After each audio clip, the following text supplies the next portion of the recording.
Hello student, परमाणु education hub में आपका स्वागत है। आज हम बात करेंगे माध्यमिक शिक्षा बोर्ड राजस्थान अजमेर मॉडल प्रश्न पत्र माध्यमिक परीक्षा 2022। विषय रहेगा हमारा हिंदी, कक्षा है 10। समय दिया जाएगा आपको 2 घंटे और 45 मिनट। इसमें पूर्णांक होंगे आपके 80। विद्यार्थियों के लिए सामान्य निर्देश दिए जाएंगे।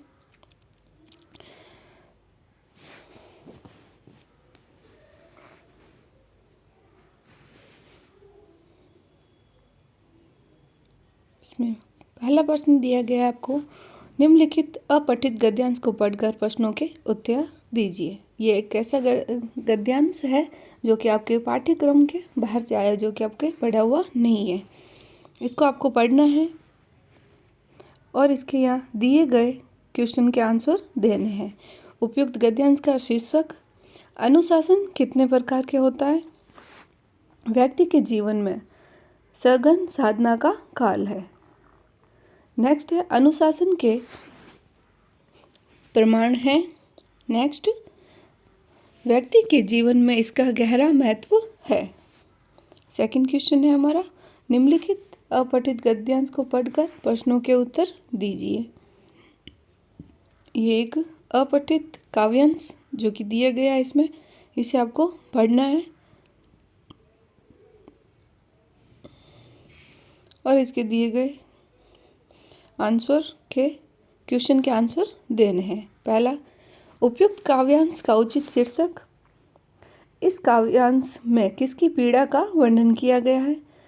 कार्टून का शाब्दिक अर्थ है आंखों का तारा होना का तात्पर्य है। काव्यांश में वर्णित पीड़ित वर्ग की आंखों में चमक कब आती है। नेक्स्ट है, माता का अंचल कृति के रचनाकार है। नेक्स्ट है प्रश्न संख्या 12, जॉर्ज पंचम की नाक कहानी का उद्देश्य।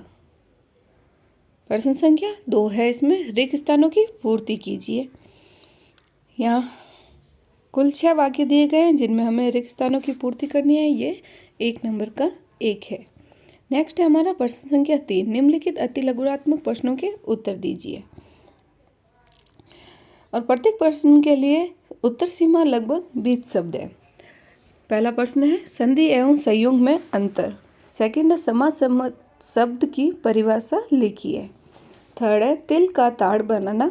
मुहावरे का अर्थ लिखिए। ये सारे ही 1 नंबर के हैं। आप भले तो जग भला, लोकोकृति का अर्थ लिखिए। 5 नंबर है, चश्मे वाले लोग कैप्टन क्यों कहते हैं। छठा है, एक कहानी ये भी रचना में मनु भंडारी के साथ साथ और किसका व्यक्तित्व उभर कर आया। 7 है, सुशील वादों से क्या अभिप्राय है। प्रश्न संख्या 8, उद्योग के व्यवहार की तुलना किस किस से की गई है। प्रश्न संख्या 9, राम लक्ष्मण परशुराम संवाद रामचरितमानस के किस कांड से लिया गया है। 10वां है, उत्साह कविता में बादल किन किन अर्थों की ओर संकेत करता है। 11, प्रश्न, माता का आंचल पाठ में उन प्रसंगों के नाम लिखिए जो आपके दिल को छू गए। नाम। प्रश्न संख्या 12, साना साना हाथ जोड़ी यात्रावर्त में भारत के किस क्षेत्र की यात्रा का वर्णन किया गया है।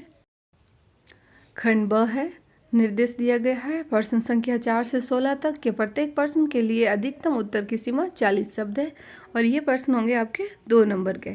चौथा प्रश्न है, हालदार साहब को दूसरी बार देखने पर मूर्ति में क्या अंतर दिखाई दिया।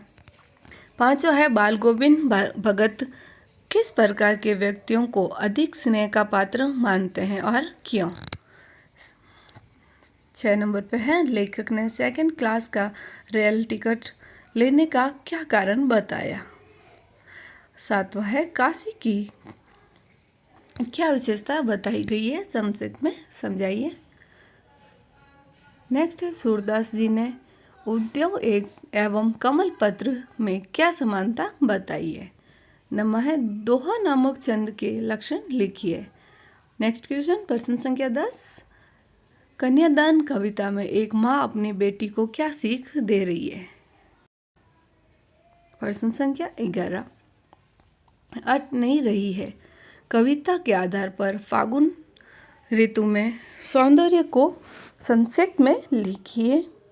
प्रश्न संख्या 12, महतारी के हाथ से खाने पर बच्चों का पेट भी भरता, ऐसा क्यों कहा गया है? माता का अंचल अध्याय के आधार पर संक्षेप में उत्तर लिखिए।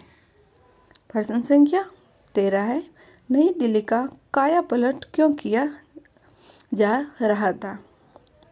जॉर्ज पंचम की नाक अध्याय के आधार पर संक्षेप में लिखिए। प्रश्न संख्या 14 है, नारग ने धर्मचक्र की क्रिया विशेषता बताई। साना साना हाथ जोड़ी अध्याय के आधार पर लिखिए। प्रश्न संख्या 15, मनु भंडारी का जीवन व कृत्य परिचय संक्षेप में लिखिए। नेक्स्ट है, अथवा में आप लिख सकते हैं कि रामवृक्ष बेनीपुरी का जीवन एवं कृतित्व परिचय संक्षेप में। प्रश्न संख्या 16 है, जयशंकर प्रसाद का जीवन व कृतित्व परिचय संक्षेप में।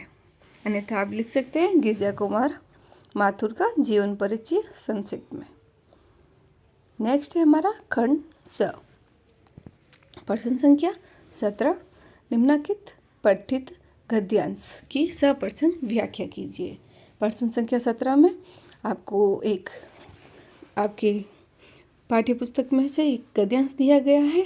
इसकी उत्तर सीमा लगभग 60 शब्द है और ये 3 नंबर का है। इसकी आपको सप्रश्न व्याख्या करनी है।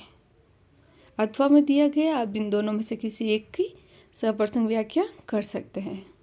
नेक्स्ट क्वेश्चन है हमारा प्रश्न संख्या 18, निम्नलिखित पद्यांश के सप्रश्न व्याख्या कीजिए।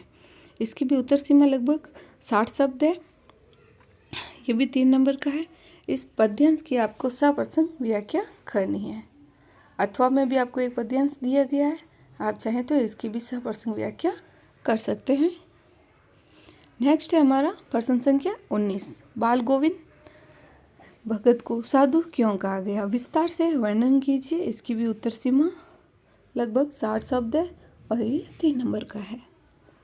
अथवा में दिया गया है, नवाब साहब ने अपनी खानदानी रही सोने का भाव किस प्रकार प्रकट किया?